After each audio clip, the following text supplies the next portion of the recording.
কি রে, তুই আজই চলে যাবি নাকি? হ্যাঁ মা, আমাকে আজকেই ফিরে যেতে হবে। তোর আব্বা তোকে ডাকছে। তুমি চলো, আমি আসছি। আব্বু, কিছু বলছো? হ্যাঁ বস। দেখ মা, আমি একটা সিদ্ধান্ত নিয়েছি। রাহুল খুব ভালো ছেলে, আর ওর মতো ফ্যামিলি আর কোথাও পাবো না। তাই আমি তোর সঙ্গে রাহুলের বিয়ে দিতে চাই। হে, তুমি কি বলছো মা? আবার মাথাটা খারাপ হয়ে গেছে নাকি? আমি আর বিয়ে করতে পারবো না। না না, তুই একটু বোঝার চেষ্টা কর মা। রাহুল অনেক ভালো ছেলে, ও তোকে অনেক ভালো রাখবে। তোমার বড় মেয়ে মারা যাওয়ার সাথে সাথে তোমার মাথাটাও খারাপ হয়ে গেছে। আমারও নিজস্ব একটা স্বাধীনতা আছে। তোমরা যাকে তাকে বিয়ে করতে বলবে আর আমি সেটা মেনে নেবো? আমি আর বিয়ে করতে পারবো না।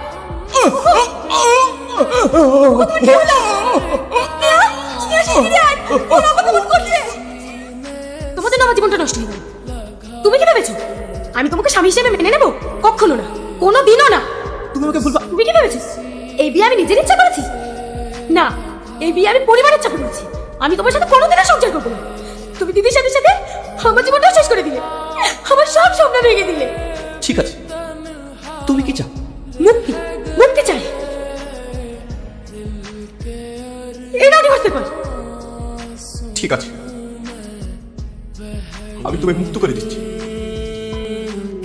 এক মিনিট, তুমি এভাবে ডিভোর্স করে দিলে তো আব্বা মা আমাকে দোষী ভাববে। এভাবে না। বেশ, ঠিক আছে,